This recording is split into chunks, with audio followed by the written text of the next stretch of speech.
is blood donation gender specific or can anybody with matching blood group donate?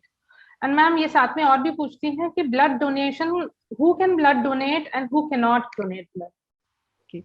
So I think so these are very, very important questions which everyone should know. Everyone above 18 years should know who are eligible for blood donation. First of all, blood donation is not gender specific. When you go to a blood bank, they never ask you whether if you're a male, you can donate. If you're a female, you cannot donate. No. Obviously, there are little differences. A male can donate after every 3 months. A female can donate after every 4 months. That is the only difference. उसके बाद screening criteria is the same for both.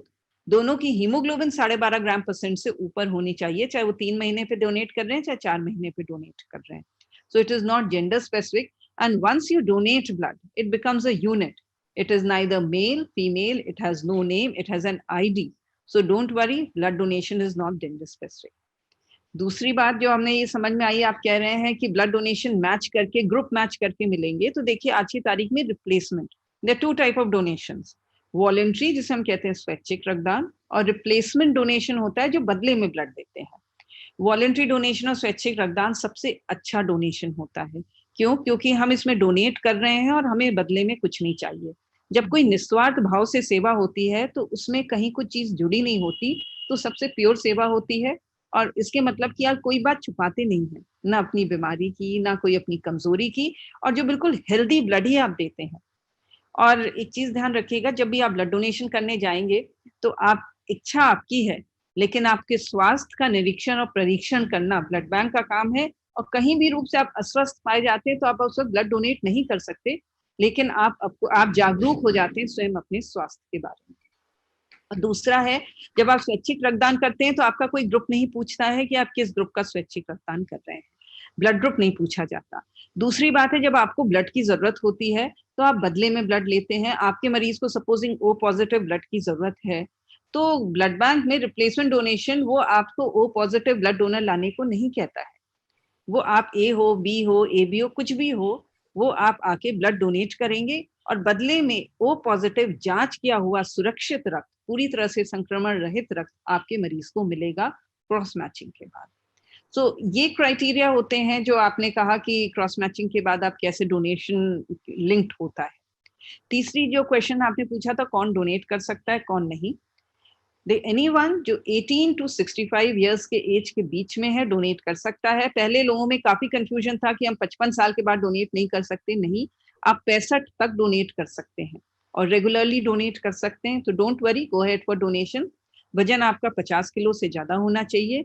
Haemoglobin 12.5 ग्राम % से ज्यादा होने चाहिए, और ये haemoglobin की जांच वही ब्लड बैंक में हो जाएगी. इसके बाद आप पूर्ण रूप से स्वस्थ होने चाहिए. मतलब अगर डायबिटीज है तो इंसुलिन लेते हैं तब आप ब्लड डोनेट नहीं कर सकते, लोगों को मोटिवेट कर सकते हैं. लेकिन अगर आप दवाइयों पे हैं डायबिटीज की, तो आपकी ग्लाइकोसिलेटेड हीमोग्लोबिन कंट्रोल्ड होनी चाहिए. अगर नॉर्मल है तो आप ब्लड डोनेट कर सकते हैं. अगर आप ब्लड प्रेशर के मरीज हैं और आपने 3 महीने में कोई नई दवा नहीं ली और ब्लड प्रेशर बिल्कुल मेंटेन्ड है दवाइयों से, तब भी आप ब्लड डोनेट कर सकते हैं. थायराइड के डिसऑर्डर्स वाले ब्लड डोनेट नहीं कर सकते. एपिलेप्सी जिनको पड़ती है, जैसे कहते हैं मिर्गी का अटैक, वो लोग ब्लड डोनेट नहीं कर सकते. एस्थमा वाले नहीं कर सकते. लेकिन हाँ, मोटिवेट तो कर सकते हैं लोगों को. आप इच्छा करिए और आपकी जांच करने का काम तो ब्लड बैंक का है. और उसके बाद यदि आप पूर्ण रूप से, जैसे कभी बुखार है उसमें नहीं कर सकते, जब ठीक होंगे तब कर सकते हैं.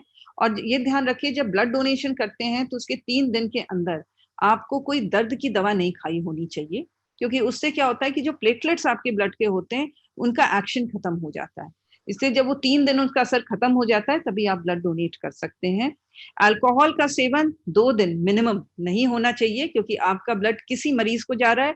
और जैसे मैंने कहा कि जब आप ब्लड डोनेट करते हैं तो we never know, that is just an ID. हम नहीं जानते वो किस मरीज को जाएगा, किसको जाएगा, कोई नहीं जानता है ब्लड बैंक में.